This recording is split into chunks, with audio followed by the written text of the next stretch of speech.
Hi, everyone. My name's April Martin, and I am the Student Hireability Navigator here at Workforce Solutions Texoma. And I have the privilege today of partnering with Allison Schaberg from Consolidated Partners. They are webinar pros when it comes to information about special needs and different topics that deal with that. And I'll let her fill you in a little bit more on what she does. What I do here at Workforce Solutions is I partner with a vocational rehabilitation team in order to help students between the ages of 14 to 22 transition from high school to post-secondary training and the workforce. All right, Allison, what do you got for us today? Thanks so much. Thanks so much for having us. And we will kind of hit on, and I hope you'll kind of come back and talk to us a little bit more, because there are some things that we talk about, like as it relates to VR and, workforce solutions and some of the programs that are out there, because when it comes to transitioning and when we're thinking about options post high school, there's a lot of options that we definitely want to look at. So welcome, everybody. Thanks for joining us. Thanks for spending your lunch hour with us. We are going from 12 to 1 today, so if you're planning, you can plan on that. Today's webinar is being recorded, and later today or tomorrow, you'll get an email with a copy of today's slides, as well as the recording. And the slides has a ton of links in it today, so you don't have to jot all these down and take all these notes, so you'll have those for your reference. In case you're wondering, we cannot see you or hear you, but we do know you're there. And so as we're going through the presentation today, if you guys will just put your questions in the chat box, April's going to be watching the chat box, and we'll take the questions throughout. We're not going to wait till the end. So if you have one, ask it. Your question's probably going to help another parent as well. So don't be shy. So today, we're talking about higher education and kind of next steps post high school for individuals with disabilities. And I come to you as both a parent and a professional. I am the owner of Consolidated Planning Group, and Consolidated Planning Group is a holistic special needs financial planning firm. We're nationally certified as Social Security advisors and members of the Special Needs Planning Academy. People call us every week and they say, I know I need to get started. I don't know where to start. I have a loved one that's going to have care needs or some level of care needs for the rest of their life, not just mine, and I need to plan for it, and I don't know how much I need to plan. So we're able to do, lifetime care plans, future care cost estimates, transition planning. We can help people with ABLE accounts, but also we spend a lot of time of educating and advocating for families to make sure that they have money in the right buckets, that we don't lose eligibility for state and federally funded programs. And these programs may be programs that you haven't really thought much about or haven't really cared much about because maybe they haven't affected you. You haven't got them. Maybe you made too much money, but a lot of things change when our kids turn 18. So we help families with all of that. And I also come to you as a parent, mom to 4. I've got 2 kids with special needs that have transitioned into adulthood. So I'm baptized by fire here. So a lot of these webinars are born out of my own frustration of how difficult it is in navigating special needs and all the things as parents that we're supposed to do and not supposed to do, and how we're not supposed to mess this up. And there's no good manual and there's no good place. And what there is a lot of misinformation that is out there. And we all have a lot of full-time jobs, full-time mom, full-time dad, full-time workers, full-time marriage. There's so many full-time jobs that we're doing. And when it comes to planning for special needs and some of these transition topics and questions, it's another full-time job in itself. So we're certainly happy to be here and happy to partner with you on your journey as you're doing that. So in the chat box, we have our contact information. We have information about our YouTube channel. So we do a lot of webinars every week. We partner with other organizations all across the state that help families with special needs. It could be a disease-specific organization. It could be a children's hospital. It could be anybody. But these webinars are designed to put kind of the tools and resources that you need in your bag for success as it relates to special needs and special needs planning and transitioning with your kid. So the college planning for special needs family is a little near and dear to my heart. I will say that my daughter is graduating from college next week, 4 years on time, cum laude, special needs, all kinds of stuff, hands behind her back, but we are succeeding. And so a proud mom moment for sure. But what I will say is that when we were starting this journey of kind of exploring what are our options, where do we fit, how do we get there, what should we not consider, I was perplexed on how difficult it is, and how when we're looking at colleges, whether it's for a neurotypical kid or a kid with special needs, every school is different in what they offer when their applications open, whether or not their Office of Disability is good or not. There's a lot of things to consider, and I found it maddening. And maybe it's my own fault, because we were looking at like 10 different schools, right? So we were looking at 10 schools, and we had narrowed it down to the schools that had the degree path that she was interested in. And then we narrowed it down further, by offices of disability and whether or not they were good or not, and if they could accommodate what our needs were at that particular school. But I just found it frustrating as a parent kind of going into this journey that everything wasn't kind of uniform, and that you had to have a whole separate set of rules for every school that is out there. So I found that rather shocking. So you might too. So as we're thinking about higher education and kind of where do we go post high school, we always talk about setting those realistic expectations. Are we thinking about a traditional path or a non-traditional path? And I kind of go here and say, what is normal anyway? Like what is normal? We're always comparing ourselves and to others, and our kids to others, and Facebook and all everybody's wonderful pictures and all the stuff that they post and all the awesome things that are happening. But when we're thinking about transitioning post high school, what's happening? Is your child going to be in an 18+ program for a few years? Are they going to be looking at school at 21? Are they going to be looking at school at 18 or 19? Just consider all of the options out there. There are programs, 18+ programs, transition programs. Are we thinking about a university versus a trade school or community college? There are a lot of kids out there that have a license or a certificate that are making as much or more than the other kids that went and got the 4-year degree. So don't rain on or kind of shoot down an idea of a certificate or a trade. Of course, there's the degree path programs through the university. There's other things that we can think about, like a reduced course load. Do you wonder if your kid can hack it at school? And if you do, good for you, because you should, because the truth is most neurotypical kids, I think the numbers are like 50% or 60% of kids fail their first year in college. Okay, so wondering if your kid can hack it in college, if they have the characteristics that they need for success right now. Maybe some of our kids with disabilities have some lacking maturity. So maybe they're smart, but maybe from a maturity perspective, they're not quite there yet. So we just say meet them where they are. They are where they are. They're not behind. Throw comparisons out the window and just really look at your child and where they are and what's going to be a good fit for them. Other things to think about, living at home versus on campus, that reduced course load.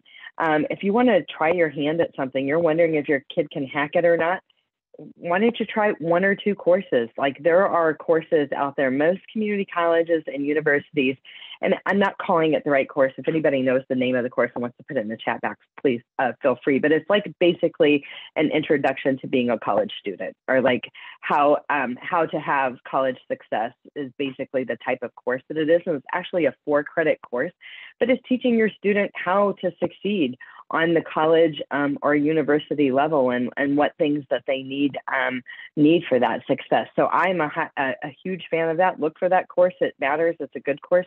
Some universities actually require that course, but think about taking 1 or 2 courses. See how the child does. Maybe they're still in high school. You could think of dual credit, of maybe trying 1 course, dual credit, while they're still in high school.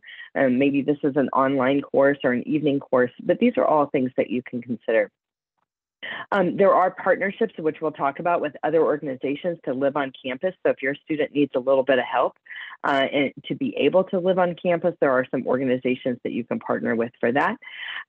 Texas Workforce Commission, VR, and vocational rehab, of course, April is adept in all of those things. And I think we'll have a slide or two on that. But thinking about a career path, an ideal work setting. Maybe your child's ready to go to work. Maybe they need to mature a little bit. Maybe they need to go to work for a little while. There are such things as registered apprenticeships where they're kind of learning as they go. They might be learning towards a license or learning towards a certificate, but they're also getting paid while they're learning. So there's all kinds of things out there. So just think outside the box is the main thing, and turn off Facebook if you're always comparing to everybody else or kind of thinking you're behind or something like that. Okay, so post-high school options for special needs day and transition. Guys, there's programs all across the state. These are just a few. We don't work for them. They don't work for us. These are a few programs that we know that are like transition programs that are available across the state. We have a whole list that has a lot more on the list than we're listing here, but look and see what is available. What's available in your community as it relates to an 18+ program, if that's what you're thinking of, what is tied to your public school that you're tied to, and then what are other private pay options that may be better suited. They may not be, but what is available. So if you think, maybe we need a couple of more years, a little bit more maturity, these programs are good. What we say is what we want to see is that the kid is not coming home from high school, like basically graduating high school, whether they, leave high school at 21 or 22, or they leave at 18. But what we're not wanting to have happen is that they come home and they do nothing. They come home, there's no program, there's no interaction with others, they're not needed, they don't have their tribe. And some of these transition programs are good for helping them find their tribe, or as they're kind of figuring out, what do I want to do with my life? Where am I going? How am I going to go about, getting there?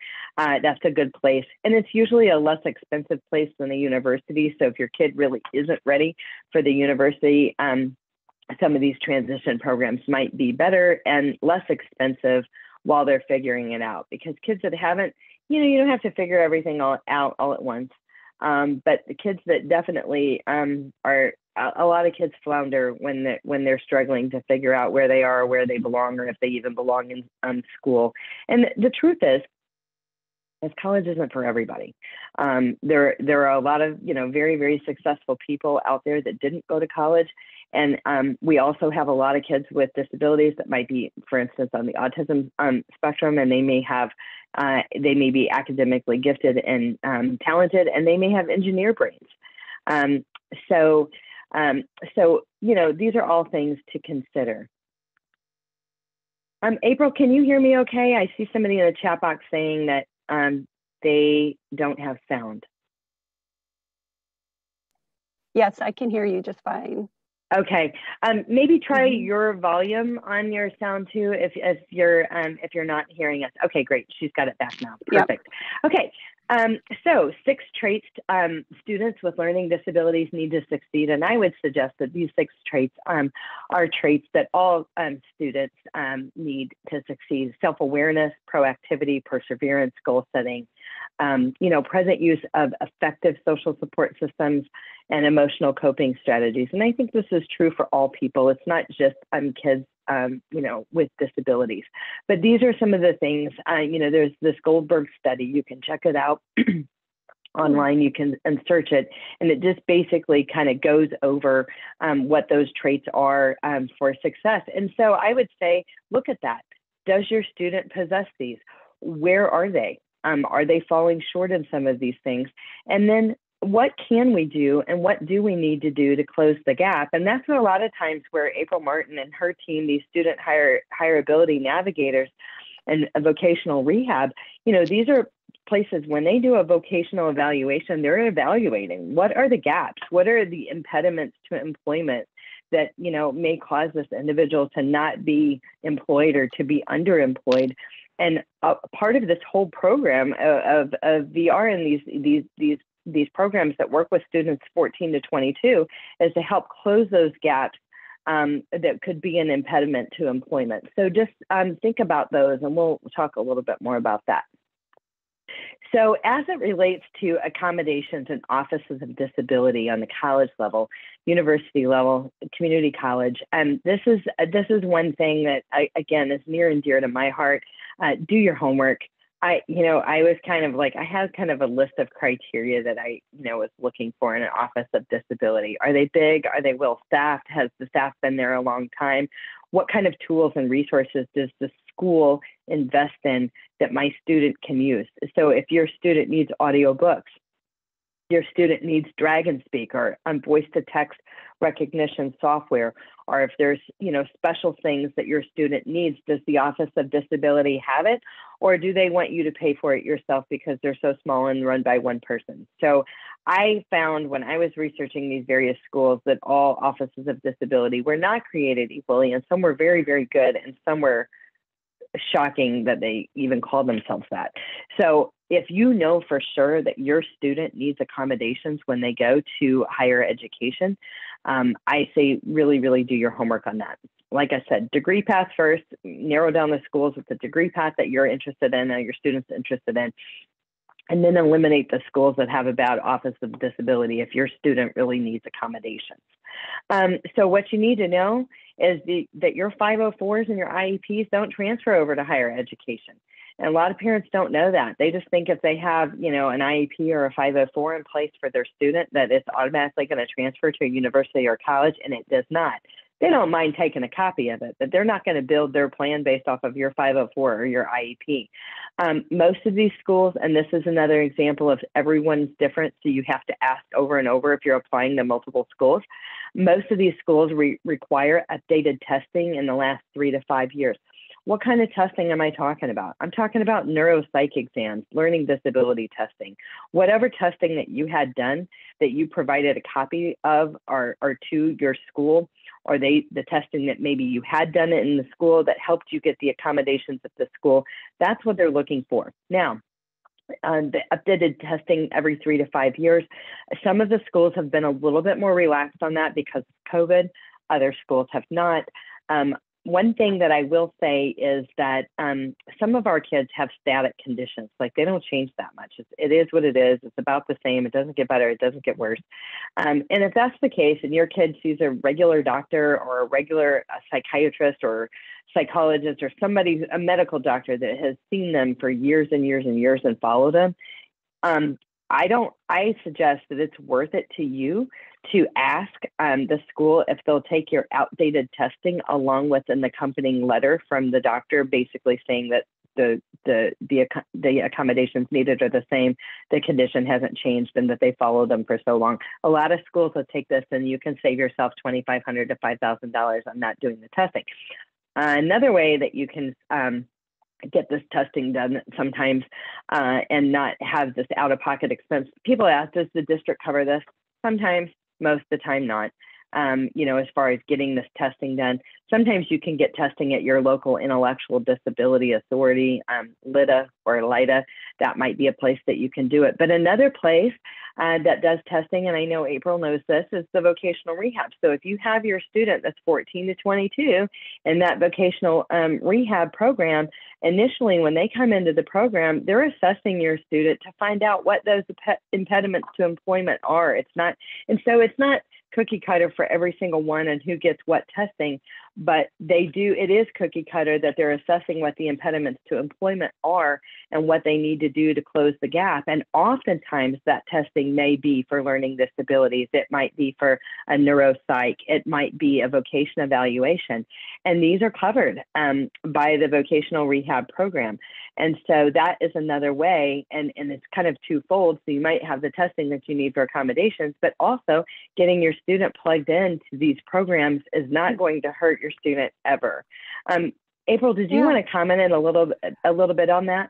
I did. Actually, I have a daughter who has been through the vocational rehabilitation program and is still in it right now. And all of the services are based on the individual. So, if I say something about my daughter, it doesn't necessarily mean that that's what your child would receive, because it's going to be based on their need to receive integrated employment. So my daughter did have counselor who's worked with her. She's done job exploration to figure out what she wanted to do, because she was one of those kids that had absolutely no clue. She graduated during COVID. She did lots of different surveys and testing to figure out what she might be good at, to fill in the gaps. And then she's also done some work-based learning opportunities, and those are starting to open up for summer. It's called SEAL, Summer Earn and Learn, and they're available in the fall as well. They're year-round. And then they get counseling for post-secondary opportunities, and my daughter is considering thinking about going on from the 2-year program that she's currently involved in at Grayson here in Texoma. So we have found vocational rehabilitation to be a great help, and their services, again, are individualized. They will help your child have some direction if they don't know where they're going, and they will definitely assist. All of our services are for free. You don't hear that very often. Yeah, and thanks for saying that, because that is my experience too. I have a daughter that's in that range of 14 to 22, and similar experience. We have done. They did testing for us. We did a vocational evaluation. We did the neuropsych, and then we put some. They had like. Once they figured out what those impediments were, then they put a pretty comprehensive training program where she was going to a facility and getting training on closing some of those gaps, which was helpful. And also, kind of the help and kind of finding a job and those types of things. So your experience may be different. If you've had a bad experience with VR in the past, what I say is give them another chance. They were aware that, maybe counselors weren't calling people back, or maybe things went awry with COVID everywhere. But anyway, give them another chance, because this is a great program. They do have state and federally funded funds that they got to spend or they lose. And so this is a way to get some additional services that may not be out of pocket to you. So Allison, having said that, sorry, yes, can I add one thing? I know you were talking about a delay in services. The state has started a thing called Start My Own VR. And when you do a self-referral in that system, they are required to respond in a shorter amount of time. That's a quicker way to gain services. That is a great thing to know. And guys, we have a whole webinar on these topics, on summer earn and learn, pre-employment training services, vocational rehab. I just wanted you to know, if you don't have an extra $2,500 to $5,000 to do testing, that there are other ways to go about getting it done. But what we don't want you to do when it comes to accommodations is wait and basically send your kid to school with both hands behind their back, because they need accommodations to be successful, and then you can't get them because you didn't have the testing. So check those requirements early, be prepared, get that testing scheduled. And really think about, looking at what accommodations you have in the public school, what accommodations are necessary and why. Thinking about accommodations for the SAT and the ACT, AP exams. There are accommodations for these exams. SAT is going to be collegeboard.org, ACT, ACT.org. And then in the search bar in each of these websites, you can simply search disability accommodations or disability accommodations. And it's going to take you to a page where there is going to be a form that you'll download, and you're going to get that to your doctor, because your doctor is going to have to sign off, and you're going to submit that back with any testing, or it tells you exactly what the requirements are. So if your child is going to the university, again, for your inconvenience, all the schools are different on what they expect. And do they take the SAT or the ACT? Is it test choice? A lot of schools have been going to test choice. Some schools require both tests, some maybe only one. So you got to check with the school. And they did get more relaxed on this with COVID. So that might be to your benefit. But so for your kids that are definitely going to the community college, if they're going to a certificate program or a license program, or they're going to the community college, don't even stress your kid out about the SAT and the ACT. It's ridiculous. Don't even make them take it. It does not matter. It's not helpful, and it's only going to stress them. And then you get the scores back and you're not happy with them, and then you want to make them take it again. Anyway, so don't do that. It's not necessary. But there is something called the TSI, the Texas Success Initiative. This is basically the entrance exam to see if your kid is going to get credit or non-credit classes if they go to college. Non-credit classes are not the end of the world. There's a lot of neurotypical students that start their college career and they're not prepared yet, and they have to start taking non-credit courses to get them up to speed to take credit courses on the university. So if they come up and they don't pass the TSI, there's 3 sections of the TSI. That's going to be reading, writing, and math. And you could pass the reading section and not pass the math section. And you could take 4 credit courses in reading. You just wouldn't be able to take math courses for credit until you pass the math section. Just so you know, it's not all or nothing, reading, writing, or math.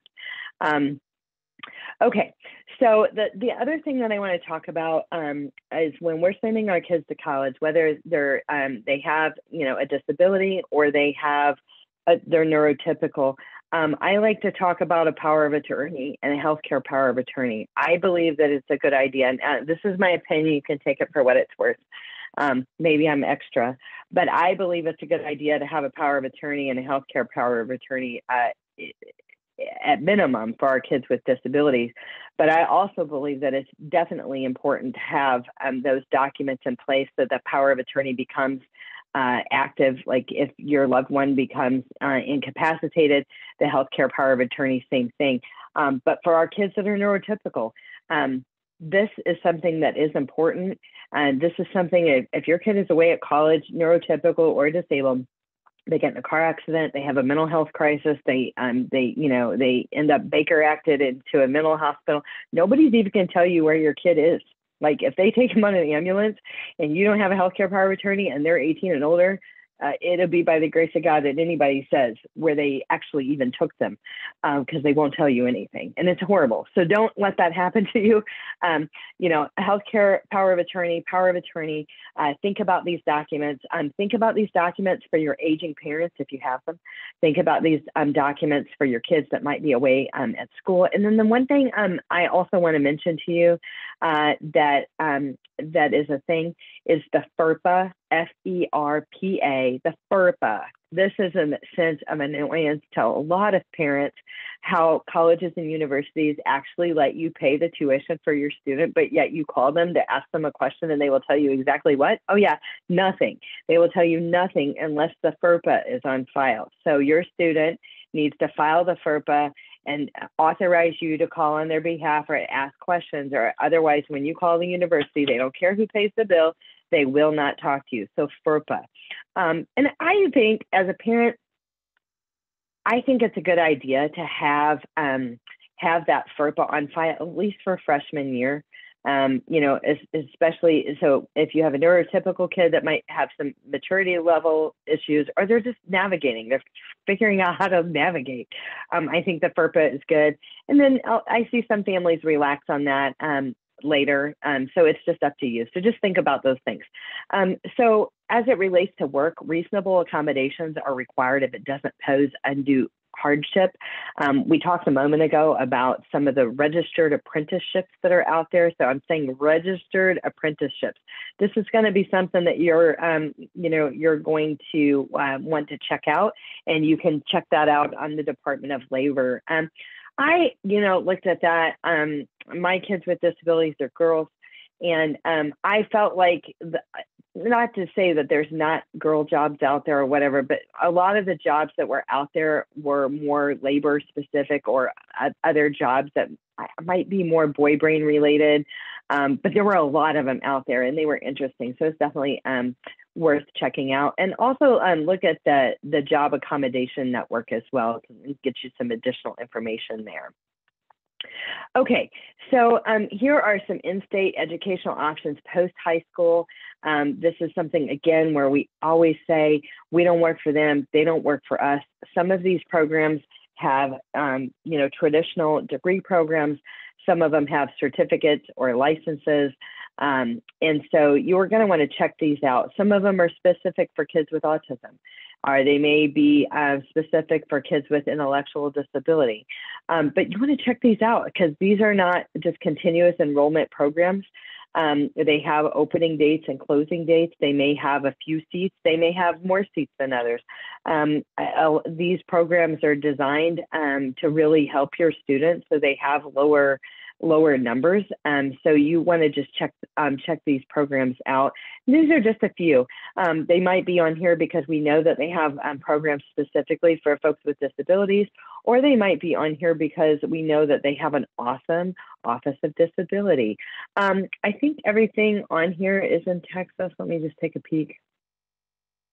And Non-Parel, that's actually in Houston, and that is not a college, but it's kind of a kind of a computer brain kind of programming type of institute where they learn real skills so they could put into the workplace in the real trade. So that might be something else that you can look at. But the bottom line is check this out, create your spreadsheet, find out when do these applications open and when do they close. Again, annoying. Every single one of these are going to have different dates. Can you even believe that? So you can't just say like, okay, well, it all opens up on September 1st or whatever, you just can't say that. So get your spreadsheet and keep your list however you choose to do it, if you want to keep them straight. It is my recommendation to apply to multiple programs because some of these programs don't have as many seats available. You might not get your first choice. And April, you wanted to talk about a couple of things too. Can you talk about the Promise program and the TRIO program? Yeah, the Promise program is available at NCTC. It is also available at Grayson College in our area. And it is called a last dollar scholarship, meaning all other scholarships are applied before that, but they will help pay for classes. They don't pay for books or materials. But it's a great thing to do. They have closed applications for right now, but they will be open again next spring. They are new programs that just opened this year. And the program requirements that are each university are a little bit different. And when I send a follow-up letter after today's webinar, I will have links for both of those colleges so that people can get a hold of them to find out more about the Promise program. One of them requires some service hours for each year, freshman, sophomore, junior, and senior. So that's good to find out about those early on. They were new programs this year, so that wasn't required for the seniors, but it will be ongoing from here on out required. And then the other thing that I want to talk about were the TRIO programs that are available throughout the state of Texas. And you can also add a little bit about those, but the TRIO programs provide college assistance for students who are the first in their family to go to college, first generation, for students with barriers to payment, and then also for students with disabilities. And those are great programs available throughout the state of Texas. So you want to make sure that when you check in with your Office of Disabilities or when you begin registering for college that you ask about those. You don't want to miss any assistance that you can get. TRIOS is a great program. I am a fan of that, and it is worth checking into if it, and you can still check into it even if your child isn't a first generation college student. They may make an exception or things like that, but they also have programs of like tutoring, like one-on-one tutoring for free, as opposed to it's just good. It's a good program. They've got a lot of good services out there. So if you're thinking your child might need a little extra help, you should be able to type in TRIO on the school's website to learn about it and learn how to apply for that. And it's a separate application with a separate deadline, different from everything else, again, for your inconvenience. But TRIO does fill up. So you definitely want to apply for that. And to me, when we have choices, I might have looked at things a little bit different as a parent. From my perspective, we have all these hoops that we're jumping through for these colleges. And I looked at it the other way. Wait a minute, hold the phone. I'm going to pay you how much? No, I'm evaluating you. I'm going to see if we want you. So instead of, we're going to apply to these colleges and see if they want us. No, we're looking at you. Are you good? Are you worthy for us to pay you this much money? Do you deliver? Is your Office of Disability good? And maybe I'm looking at it for the wrong way. But that's the way we looked at it. This is an investment. This is something as parents, you know, you've worked hard, you've saved up, or you're going to pay a lot for this, you know, if your kids don't qualify for scholarships or get fully funded or things like that. And so we just really looked at it from that way. And I mean, and I won't say what school, but there was one school that my daughter really wanted to go to, and it was really like top 3 of her list, right? But just their office of their admissions was such a nightmare. We were in the honeymoon phase. We haven't even said yes yet. They were such a nightmare to deal with. I was like, okay, this is a hard no. We are not dealing with them because I can't. Like, you know, and so I think you've got to think about some things like that, and kind of as you're navigating the ease of doing business with these schools, the ease of you know, working with your student with a disability, all of those things. I might be a little bit pickier of a mom than you may be, but that was my experience. And I think that as people, we have a right to have higher expectations. Again, we are paying for this. So I think it's the way that things look at of how they evaluate our kids, and they're like, no, yes. It's like, I don't know. I look at it from a totally different perspective. What were you going to say, April?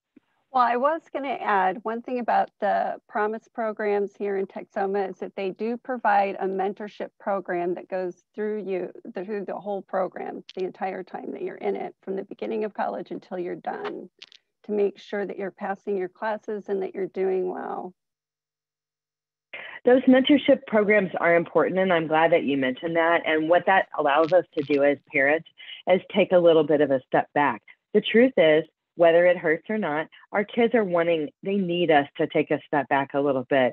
They need to spread their wings. They need to become independent, but they may still need a little bit of help. So when they have a mentorship program like Trios, some of these other programs that are out there, it can really help your student to grow and to move them along in the right direction. Here's a little bit more about that TSI that we were talking about. So we'll have a link in there.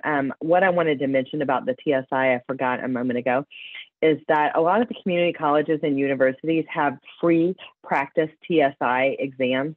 So if you ask, you know, the admissions office or whoever, you know, they may have something like that they can send for, you know, for practicing. Whoever administers the TSI, you can reach out to them and they may send that to you. There are paid for versions that you can download or that you can subscribe to online, and there are free versions. For my kids, we've used both. We've used the paid for and the free version, and I tend to lean towards the paid for version. It had more detail. It had more detail. And so we were able, and it's not that expensive, but you can just do whatever you want. We had the one that the community college had given, but your community college or your local, you know, university may have a better one. The free version is fantastic. So you can just, you know, do your own homework on that. Okay. A lot of our families want their kids to stay in state as it relates to school. But if you're open to your kids going out of state, you can go to thinkcollege.net. It's basically the only directory out there of colleges offering post-secondary education programs for students with intellectual disability. So you might want to check this out. I think it's a good website. And we have had a webinar with Think College before that was helpful. So anyway, just worth looking at. Again, they have state options and out-of-state options, but if you're thinking of out-of-state, just know that. So I've talked a lot about spreadsheeting and knowing your deadlines and all of this other stuff, et cetera, et cetera. And it probably sounds exhausting. Like, oh, how can I start another job? It sounds like a full-time job. If you want to hire somebody, from a financial perspective, you have the, you know, financial ability to hire somebody. Jody Glau, she's an independent educational consultant. She'll partner with you and your student and to kind of find their best fit for a post-secondary education options. She really tours schools across the country. She knows what's out there, what's good, what's bad, who's doing a good job on certain things. She's definitely worth mentioning. And if you need somebody to help take this and run with this and just be the specialist that you're not, it's like, it's okay that you're not a specialist at this. Maybe you don't have time to become a specialist at this. You can certainly hire one that can help you with that. Okay. Also, another thing that you can think about is college living experience. College living experience, they provide individual post-secondary guidance and instruction, academics and career development, independent living skills, social development. They're positioned strategically throughout the U.S. They have multiple locations. They do have a location here in Texas. They're usually close to community college or university or a combination of the two. Your students live there and they take classes at the community college or the university, but they're learning independent living skills. They have community, they have friends, they're growing, they have mentors. Now, one thing to consider from a financial perspective, CLE is cool and it is awesome, but it isn't cheap. So you might want to check that out because you would have your tuition for the school, whether it was a university or a community college, and you would also have whatever the tuition is for CLE. And, you know, when I say it isn't cheap, I mean, it isn't cheap to live in the dorm or to have an apartment outside off of campus either. So, I mean, it may still be in the budget. So I'm not saying it's like exorbitant, like nobody could afford it. It's a pretty good program, and the families that have used it are real happy with it. So that may be something you just want to consider if your student is needing a little bit of extra help.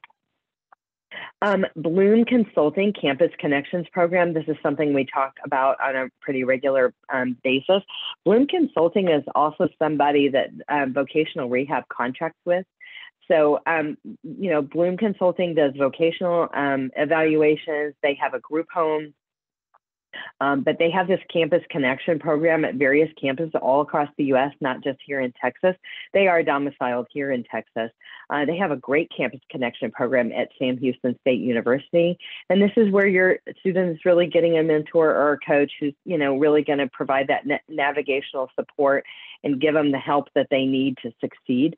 They're really empowering your students to figure things out for themselves and quit relying on you to do things for them. So that may be something that you want to think about. The average cost is about $1,000 a month. It's private pay.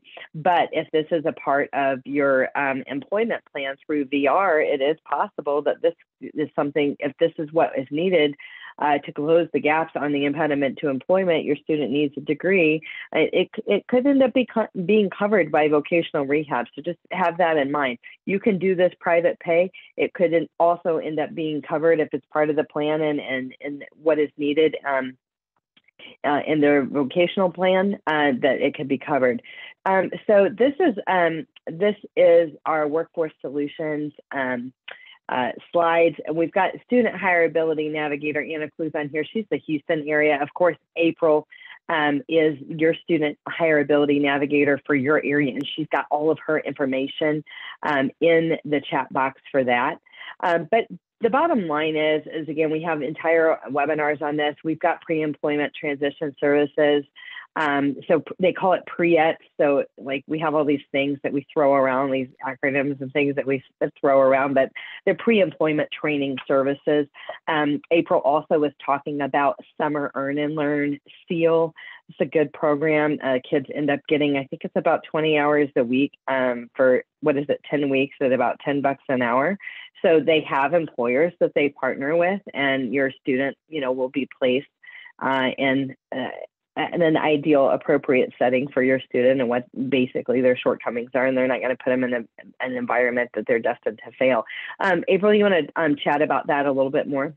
Yeah, with Summer Earn and Learn, they are placed at a workplace that they kind of help pick. They say what they're interested in. So there's a little bit of a process for placement. It's not, like you said, that we just drop them anywhere. And then also they have job coaches. They have some pre-employment training before they go on the job site. And then, of course, we're going to follow up and keep a close eye to see that they are gaining, it's what we call skill-based learning. So we want them to pick up a new skill to put on the resume from that particular job.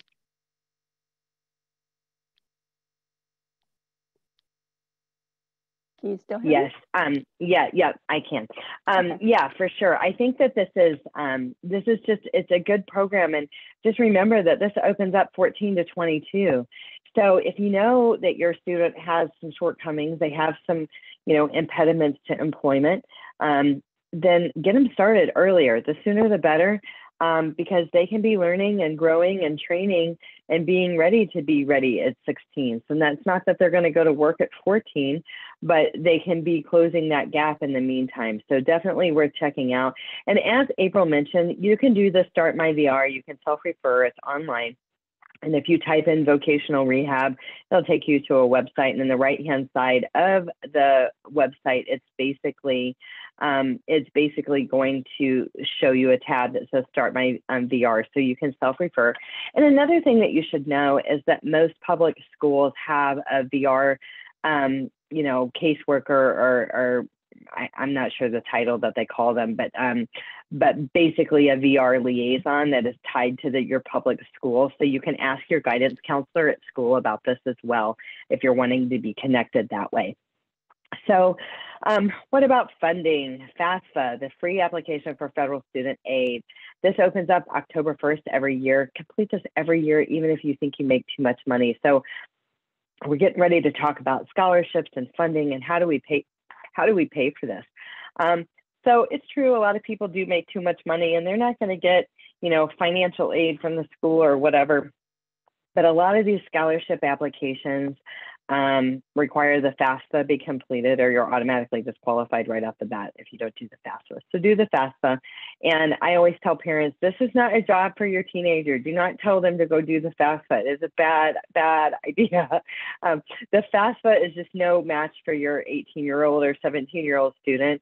And it's asking for financial information. It's asking you to link to the IRS to upload your taxes. It's asking all kinds of stuff. This is parent involvement activity that needs to happen.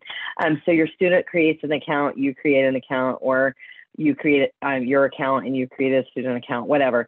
But it is just something that you definitely need to do alongside your student or for your student.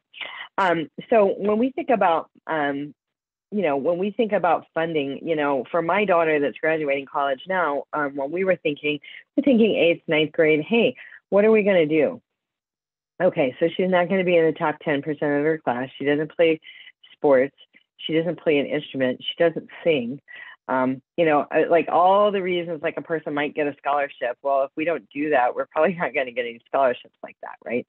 So I started looking and researching on what could we get? What could we do? What could we do now that would put our, best foot forward? How do we tell her story? Your kids have powerful stories. Your kids with a disability, they have a story. What is their story? Can they tell it? Have they rose above their challenges to succeed? What have they rose above in addition to their disability? Has there been a divorce? Has there been a flood? Has there been, you just go on and on and on about the things that that happen in people's lives. Have they lost a parent or a sibling or something along those lines? Because there's basically scholarships for everything out there. So this is another separate spreadsheet that you have to keep, because unfortunately the scholarships dates that they open and close are all different for all the scholarships. But here's the thing, the key thing that you need to know about scholarships and funding for these kids so say your kid is a senior in high school. So they're starting their senior year. Okay. So they're starting their senior year. A lot of families wrongly believe that at Christmas break, their senior year, that they're going to apply for scholarships. And if that's what you think, it's a bad idea. A lot of these scholarships, now there are some that will open in the spring or close in the spring. A lot of the good scholarships are closed by December 1st, some November 15th, and most all of them by December 15th. So if you think that you're doing this on Christmas break, you missed the boat. So I agree with April when she was talking about get your kids volunteering. So that's basically what we looked at, is we said, okay, well, if we're not going to get all these other scholarships for all the things that we aren't or that we don't do, what can we do? What can we do to set us apart to get funding? And so I got my student volunteering and meaningful volunteer work. And I always say, I'm not talking about where your kid says that they volunteer at church. No, I'm talking meaningful volunteer work with a couple of really solid organizations. Organizations that your student believes in, organizations that they can be a part of and can get active volunteer hours, and a lot of them. So think about some of those. Some of the ones that we did the Leukemia Lymphoma Society, we did Hope for Three, there's Dream League. I mean, there's a whole bunch of them out there, but there's so many places a person can volunteer. But instead of volunteering at a million different places, I recommend having meaningful volunteerism at a couple, 2 or 3 places, to where that executive director of that organization, when it comes time to write a letter of recommendation, they're going to love your student. And we're not trying to ask the pastor or the teacher for a letter of recommendation. You're getting a letter of recommendation by a director of an agency that loves your student, that your student has worked with for a long time, has given back in that community. There's nobody, not even a mama, could write a more glowing letter than one of an agency that your student volunteered through. So just be aware of that. Another thing that I suggest, and it's not always a popular suggestion, but I suggest working with your students on getting their essays if they're going to the university. So if they're going to be a rising senior in high school this year, they're going to their senior year this summer, which starts in a couple of weeks. I suggest you get your students working on writing their essays. There's 3 essay prompts. You can Google those. Have your student write all 3 of those essays.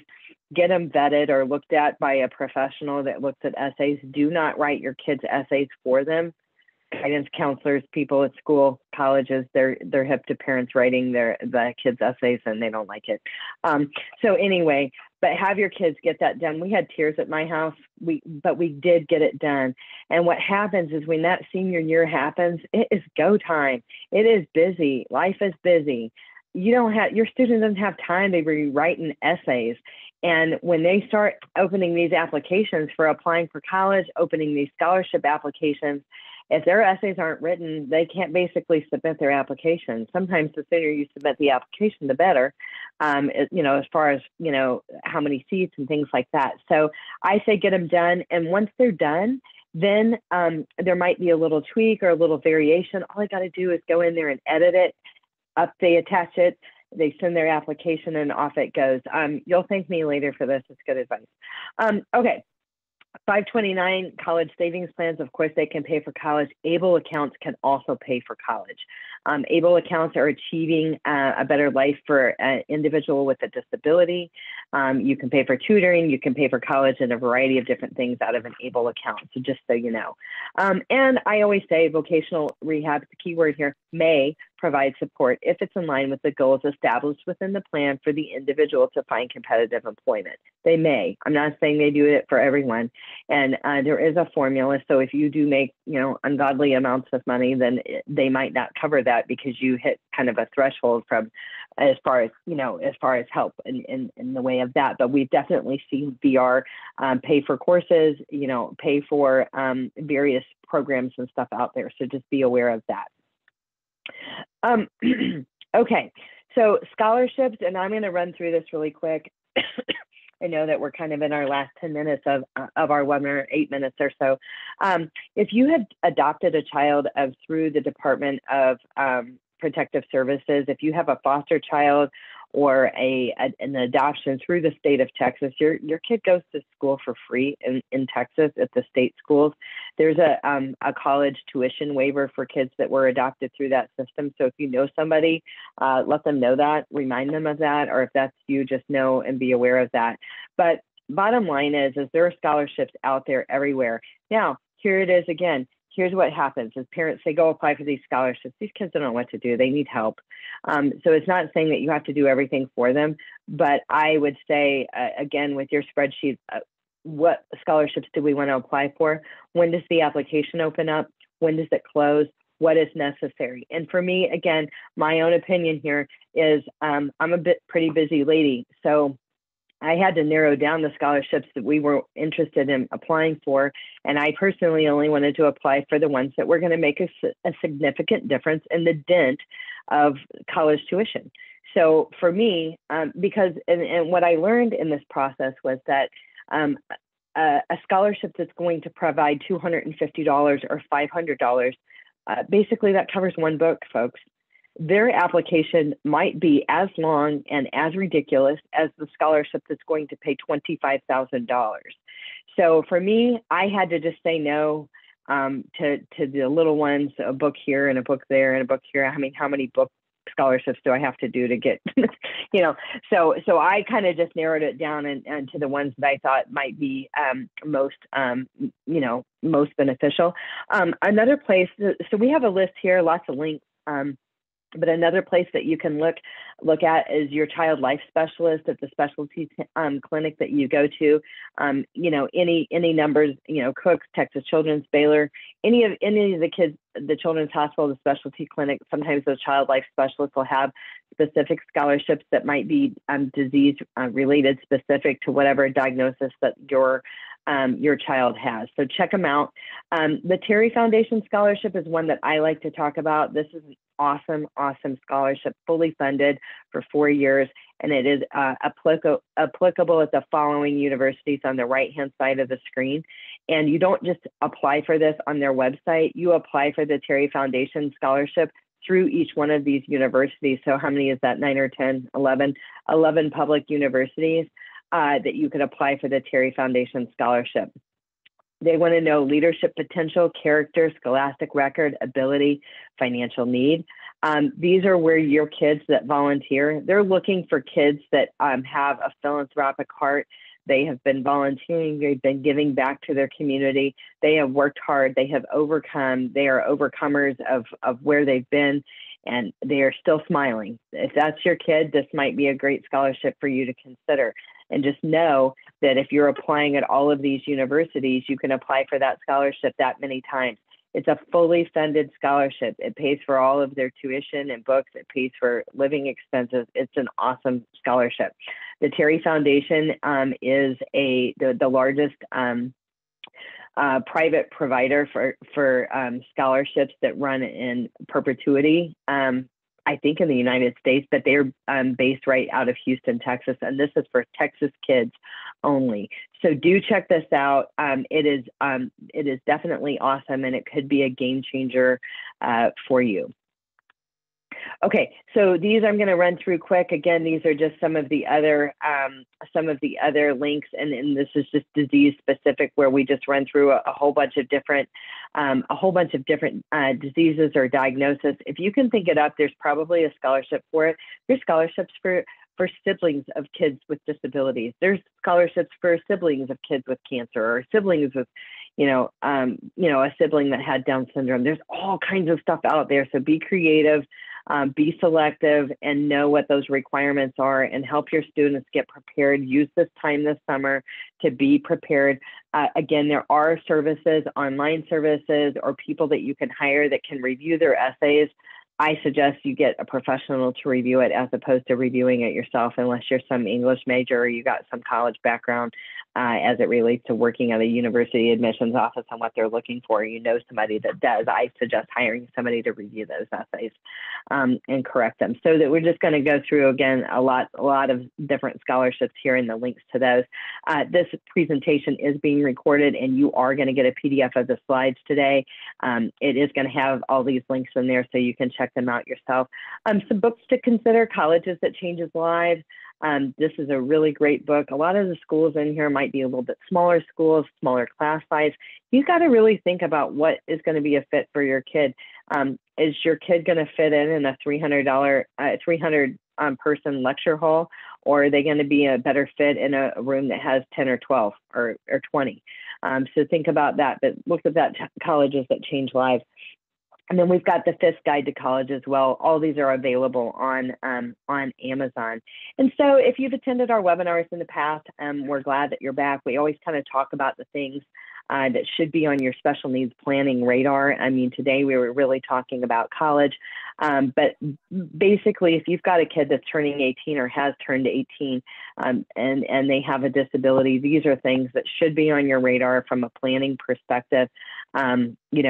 Developing a care plan in the event that you're no longer here and your student or loved one still needs help. Future care cost estimates, making sure that your kids are on the Texas waivers interest list, understanding SSI and SSDI, knowing the differences and when to apply.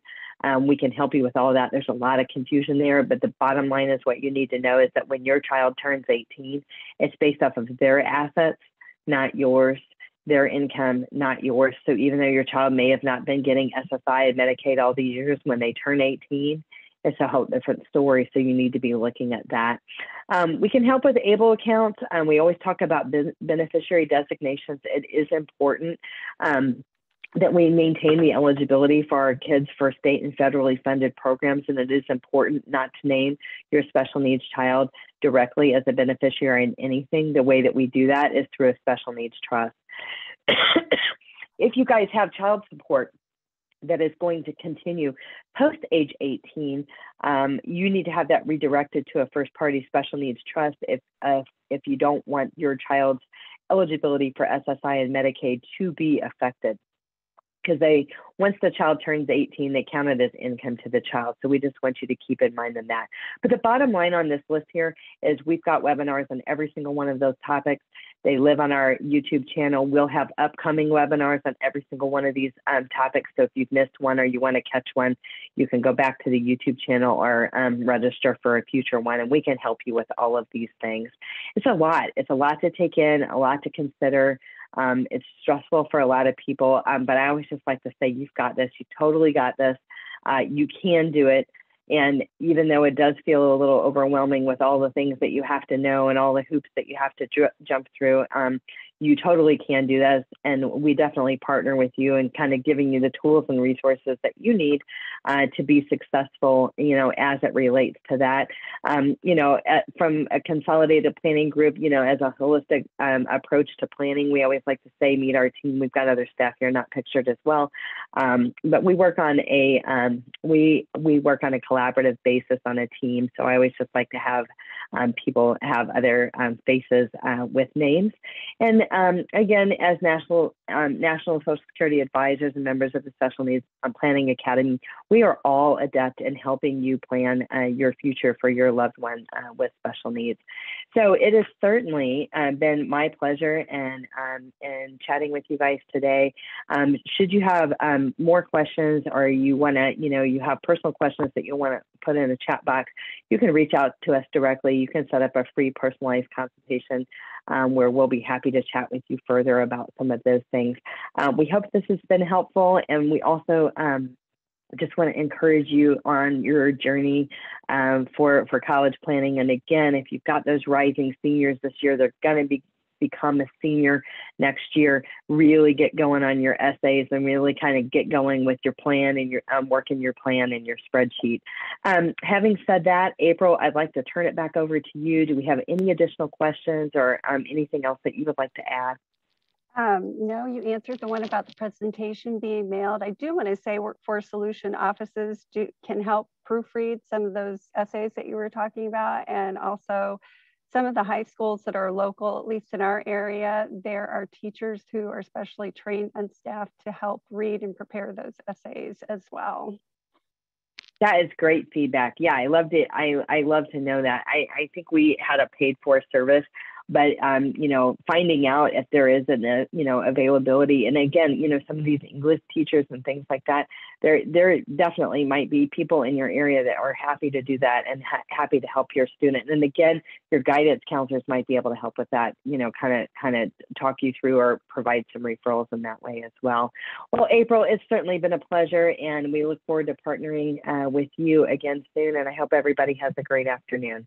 All right. Thank you so much. Take care. Bye now.